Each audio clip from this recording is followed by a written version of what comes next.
All right, so here's my introduction to the newest piece of machinery that I purchased. This is a 2020 Kubota U55-4. And right now it has about 370 hours on it. I bought it with 330. And it's actually pretty dirty right now. I've been using it in the woods and you know, it gets dirty. It is what it is. So I'm pretty excited to have this machine. Got a lot of plans with it. So it's in really good shape. This side has a few little scratches on it, but I mean, it's got under 500 hours. So there's not really that much wear and tear on it. This has the angle blade. It also has the thumb, and it has dual auxiliaries. You'll see a lot of machines, they have one auxiliary and they'll have a diverter valve here that you have to switch back and forth. This has dual auxiliaries. It's got a thumb installed. I picked up 2 buckets with it, a 2-foot and a 1-foot trenching bucket. If I pick up some side work, I'd like to get like a 48-inch grading bucket, tilt bucket, but they're a little bit expensive and I don't need that right now. The inside's kind of a mess right now because I've been using it, but the seat's in really good shape. Everything's in really good shape. Doesn't have a radio, but it's got the speakers already installed. You just have to slap a radio in there. I usually wear headphones anyway, so I don't know if I'll do a radio. We'll see. One thing I probably will do relatively soon, especially when we change the clocks back, I might swap these halogen lights out to LEDs because I plan on doing a lot of woods work with it. Yeah, so the story with this machine, I was gonna pick up a KX040-4. That's the one that I originally wanted. It's a little bit smaller than this, and it's not a zero tail swing. This is a zero tail swing. So I called, I found one. I mean, it was kind of far away. It was like 6 hours away from me. He had one. I looked at a whole bunch of KX040s that were by me, but they wanted way too much money, in my opinion, for them. So I went to go check out, I think I looked at 3 or 4 machines, and you know, they wanted all the money for them. They didn't want to come down on the price. So then I started looking online at KX040s, and there was a couple of them, same thing, the places, they didn't want to budge on the price. And there was one that was in Delaware that didn't have a thumb, and they had it for a long time because the pictures online was like in the winter time. There was no leaves on the trees and stuff, so you could tell they had it for a long time, and it didn't have a thumb.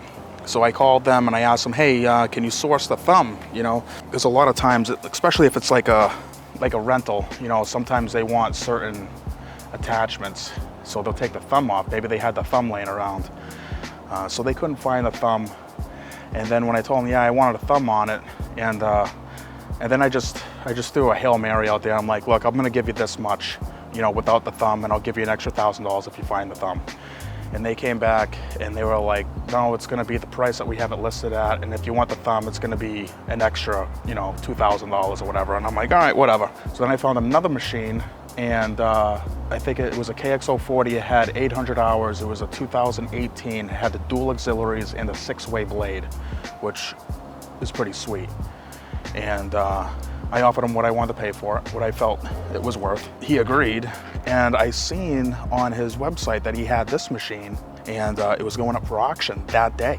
So I signed up for the auction, and I watched it, and I started bidding on it, and then I ended up winning it. I ended up winning it cheaper than the KX040, and this is a newer machine with a lot less hours. It doesn't have the 6-way blade, but it's a bigger machine, and that's what I got. And they shipped it to me, and it's perfect. I mean, other than the scratches, it's literally flawless. And I don't want to give you an exact location where I am, but I'm on the East Coast. Once I got it, I called a couple Kubota dealers trying to look up the VIN number to try to get a service history on it. And turns out this came from California and made its way all the way to the East Coast. So I called the dealer that it was originally purchased at, and I gave him the VIN number, and he's like, oh, I remember that machine. That was I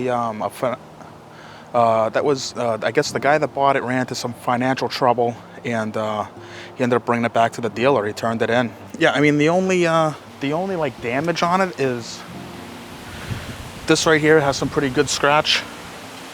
So I mean, that's really it.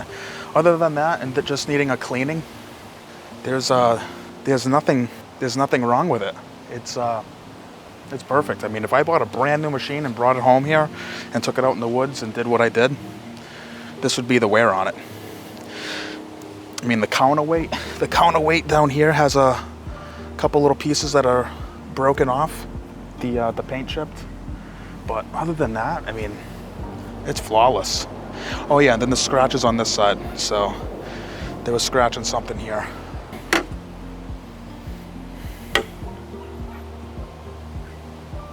Yeah, so it's in really good shape.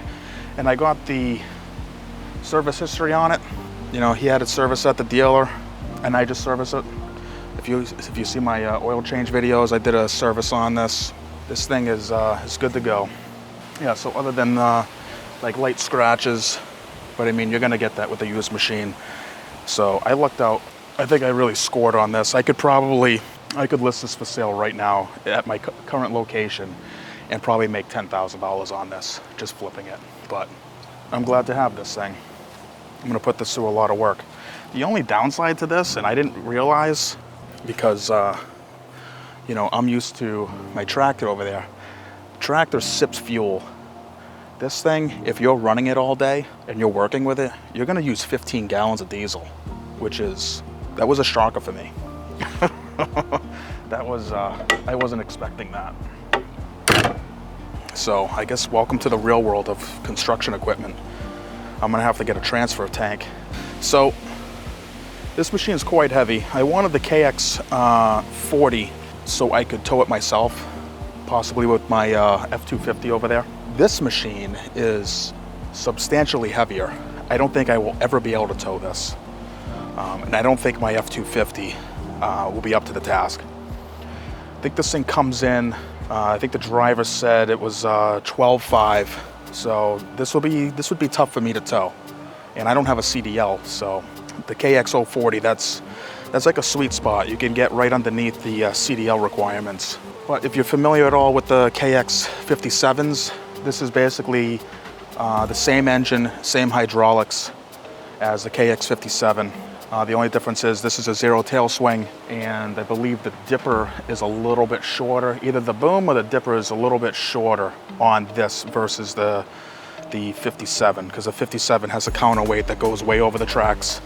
So that way it doesn't have quite the reach as the 57.